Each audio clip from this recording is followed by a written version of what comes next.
What's up, guys? Crypto Muser here with your daily news and analysis in the crypto markets. Now, we have some bombshell evidence coming out of the SEC Ripple lawsuit. And, yesterday I mentioned a lot of names, the Twitter sleuths, the excellent members of the XRP community that have been, endlessly, tirelessly digging up the dirt, finding article after video evidence. I mean, it's amazing the journalism, I called it the decentralized justice, right? That's what we're getting out of the community right now.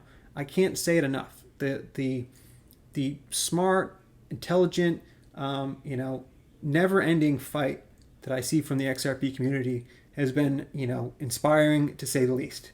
It keeps me doing these videos. It keeps me wanting to get this evidence and get this information out to as many people as possible. And honestly, by the end of this, 100% we're getting an investigation from Congress. More and more mainstream media is covering this. A couple days ago, John Deaton said that he's been approached by two huge journalists from major news outlets that are going to cover this story soon enough. So I'm telling you, they're not going to be able to ignore us forever.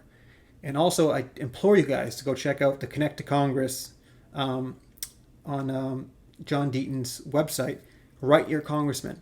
I send an email to my congressman in Massachusetts once a week just to keep them up, right? You keep bothering them. They can't ignore us forever, right? And this is working, guys. We are getting the message out there. And it's people like Stefan Huber, like I said yesterday, Stefan Huber, digital asset investor, John Deaton, Jeremy Hogan, Mickle Markets. The list goes on and on. There's dozens of XRP community members fighting the good fight. And I commend them so much. It's amazing to see. So let's start. Before I get in the video, guys, if you guys could please like, subscribe, and leave a comment down below. But let's get right into it. So Stefan Huber found this. This is just, it just connects the dots. It tells you why and what the motive was there for, these people within the SEC, how they were making money off Ethereum by giving this speech that Bill Hemming gave in 2018. So Stefan Huber tweeted this out. "You won't believe what I just found. JP Morgan, Alibaba, Swift partnered in 2017 to revolutionize cross-border payments with Ethereum. And which law firm represents both of them? That's right, Simpson & Thacher. That's the tweet. Oh yes, before I forget, boom. Now, this is something that's very important because Simpson & Thacher was the law firm that was paying Bill Hemming the $15 million while he was at the SEC. So we always wondered why, what was we all knew that Simpson & Thacher had ties to Ethereum, but, what were the other ties to it? What was the real reason why it was such a big deal to start this lawsuit against Ripple? Because, Joe Lubin always stated, Ripple and Ethereum were never competitors, right?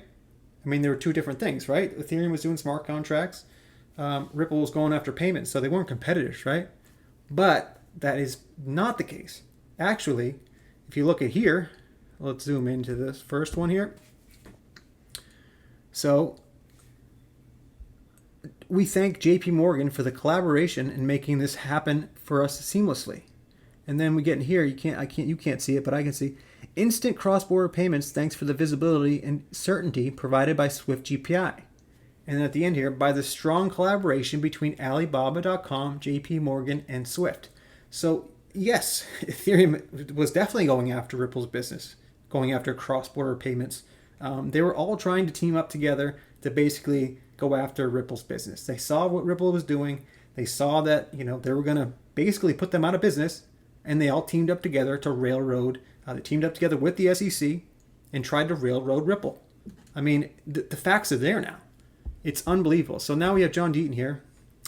Name the company posing the biggest threat to JP Morgan, Alibaba, and Swift related to cross-border payments. Obviously Ripple. Name the crypto being utilized and promoted for cross-border payments. XRP, obviously, right? Name the company who acquired JP Morgan's Quorum and JP Morgan Coin. Obviously Consensus and Ethereum. Now name the two law firms associated with all the above. Simpson and Thacher. You really can't make this shit up, guys. The dots are all connecting. They always love to call us conspiracy theorists, but you can't deny the facts. These are the facts. So, this information is getting out there. Like I mentioned before, John Deaton has been fighting tirelessly for the XRP community, and I commend him so much for the hard work he's been putting in on a daily basis. You see him on Twitter. He's endlessly, fighting for like I said, decentralized justice. And it's just like I said, it's just very inspiring to see every day. So Mark Phillips also had something to say about this huge finding here. We now have means, motive, and opportunity. Who's ready for mainstream media coverage, congressional hearings, regulatory clarity for digital assets, and an end to this farce that is the SEC versus Ripple lawsuit? I mean, I think all of us are ready for this thing to end, right? And the best way for this thing to end would be a congressional hearing, congressional investigation into the SEC, and they basically kick them out. Let the CFTC, let the FinCEN, let someone else have power over this asset class, because they've already said, FinCEN is called XRP a currency, CFTC has called it a digital currency and a commodity. I mean, it's just the SEC that's calling XRP a security, and now we know why, right? Now we know why that they're trying to, call XRP a security, and why they're going after Ripple, because they're trying to railroad the company Ripple. It has nothing to do with XRP. They do not care about investors, obviously. They're trying to help out their banker buddies. Obviously, JP Morgan has a lot to do with that, one of the most powerful central banks out there. I mean, it all makes sense. It makes perfect sense. Alibaba, one of the most powerful companies from China, by the way. I mean, this doesn't get any worse for the U.S. I mean, this looks terrible. That's why an investigation will happen 100% at this point. So the next thing I want to show you guys, so James Filan put this out. I can't give enough credit to James Filan, too. What a great XRP community member. He always gives us all the legal jargon, all the legal, snippets that we need in this community. And, props to him, too, because he is on point with everything he puts out there on a daily basis. So XRP community. House Agriculture Committee ranking member G.T. Thompson, representative from Pennsylvania, is linking up with a member of the Congressional Progressive Caucus on a bill that would give the CFTC direct oversight over a huge swath of the crypto spot market.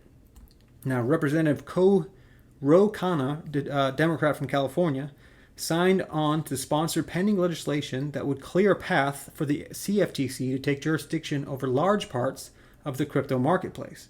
Treating digital exchanges similarly to designated contract markets and swap execution facilities, the bill is expected to get introduced later today with Representative Darren Soto, Democrat from Florida, who, like Khanna, is a member of the Congressional Blockchain Caucus, attached to as a co-sponsor. Thompson and Khanna's legislation marks the latest entrant in the series of crypto bills that have been floated as lawmakers in general and federal agencies hustle to create guardrails around the fast-growing industry. The bill, which is originated in a House Agricultural Committee that has oversight of the CFTC, adds more fuel to an industry-wide push to give a financial derivatives regulator more sway over the industry that's been highly critical of the approach taken by the SEC's chair, Gary Gensler, who repeatedly contended that most digital assets could be characterized as securities. This is where Gensler digs in to protect what he sees as his turf. Controlling the exchanges has always been his hammer to control the crypto space. If he controls the exchanges, he controls what is traded on them. Don't expect anything but a huge fight from him and Senator Elizabeth Warren. Now, this is basically a turf battle between the CFTC and the SEC, right? And the thing is, what the SEC doesn't understand now is that everybody is against what Gary Gensler is trying to do here, right? Once the Republicans take over the House and Senate, Gary Gensler's in deep shit, basically, put it that way. I'll put it very bluntly. He's in deep, deep shit. I mean, they're going to have hearings. They're going to have an investigation. He better get on the right side of this thing, or he's going to get, brought down by, what Bill Hinman and Jay Clayton did in the past administration. So I'm telling you right now, it seems to me that by the end of this, maybe at the end of this lawsuit with Ripple, it seems like the CFTC is going to take control of this industry. And if not, you'll probably see what, I forget what I think it was Henry, McHenry, I forget what the congressman stated recently, that they need a different regulator for crypto. And, that's a good idea too, but I just don't think that's the answer to this question, right? There's already, 6 or 7 regulators in our government. The last thing we need is another one, right? So, one of them has to take charge. The SEC obviously is not the one to take charge. CFTC makes more sense. This is more of a commodity or currency, and maybe it's a collaboration between the CFTC and the FinCEN. But the SEC, no, they're not securities. Yes, some of them might, maybe like a small amount of them are, and maybe the SEC does regulate those security, what do they call them, security tokens or whatever you want to call them. But 95% of this industry should be regulated by the CFTC and FinCEN. Bottom line, and I think that's what's going to happen. As much as Gary Gensler and the SEC are fighting for this turf and calling everything securities, at the end of the day, I think they will lose this battle, and especially with the past dealings from the SEC. I mean, it's not a mystery why Jay Clayton and Bill Hemmon and all these guys at the SEC brought this lawsuit on their last day of the administration of the last administration. It seemed like they tried to get this out and then they basically jumped ship and left all the garbage and all the the nonsense for Gary Gensler and the new SEC to deal with it. And like idiots they were like, oh yeah, we can handle this. It's just another lawsuit. We'll beat Ripple. And they were not ready for Ripple. They were not ready for Ripple. They were not ready for the XRP community. And the word I keep using, like I said, is decentralized justice. They were not ready for this fight, bottom line. So the next thing I want to show you guys. So Jason Foster, he is Empower Oversight, the government oversight agency. He's the founder and president of Empower Oversight. And he broke this story to people on Twitter yesterday. So the inspectors general is stepping down at the SEC.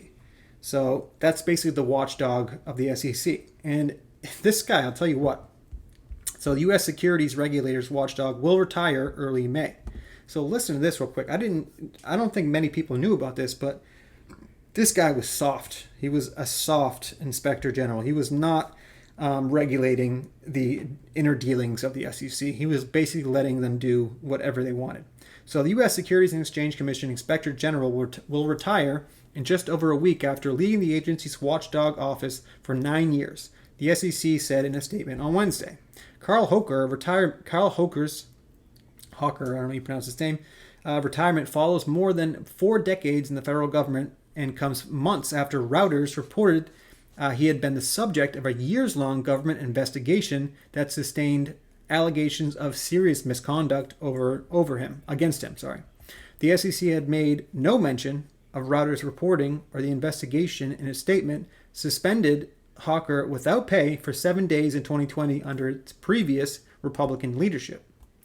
The government investigation was led from 2017 to 2019 by a federal panel that examines allegations of wrongdoing against inspectors general after 2 whistleblowers alleged that he conducted a substandard investigation. Inspectors general are government watchdogs who guard against the misuse of tax-paying dollars. So obviously, and this wasn't the only article. There was another article I was reading yesterday and I couldn't find it for this video, but basically this guy was very soft on the SEC. Anytime there were wrongdoings, any things that they weren't investigations or any wrongdoings, like I said, from the SEC, he was soft on him. He was not being the watchdog that he should have been. So right now, he's retiring at the end of May. So you better, if Gary Gensler doesn't hire someone that is more someone that's actually going to hold these guys accountable, then that's going to be a huge red flag for anybody out there. I mean, this is like the Inspector General is supposed to be keeping the SEC, honest, right? And the fact is, this guy for the last 9 years did everything but that. So if they don't hire someone that's actually going to do their job, I mean, that's only going to give Congress and us more ammo to come after the SEC. So they better get the shit together. It just never ends for the SEC, does it? So I want to end the video with a tweet from Linda P. Jones, who's a great follow, by the way, on Twitter. So it was in response, I guess I'll read this one first. This is Jack the Rippler. Which company has more partnerships than Ripple in the crypto world? I don't know any. Which asset is going to be used as a bridge tool for CBDCs? XRP, the standard. And Linda P. Jones replied to that and said, exactly. You don't have to believe in XRP. It is not a religion. Just look at the relationships Ripple's built, the board, management team they assembled, and the utility of the technology. They are leaps and bounds ahead of everyone else. They've already won. And that is the bottom line, guys. The bottom line is, you just go look at the board. Go look at Ripple's website and look at the board. Tell me that this company is not going to take over the world. I'm telling you right now, they have positioned themselves at a great position to basically be the biggest company in the world. I'm telling you guys, I keep stating that on this channel, but it is a fact. And all you got to do is do some research, and you'll find the same thing that I've been saying on this channel, the same thing I've been saying for the last 4.5 years, and the reason why I got invested in XRP, and in the first company I will be, when they do IPO Ripple, I'll be buying shares right away. So end the video there. Just remember to like, subscribe, and leave a comment down below. But remember, I'm not a financial advisor. Please do not take anything I write or say as financial advice. This is for educational purposes only. And thanks, guys, and we'll see you on the next one.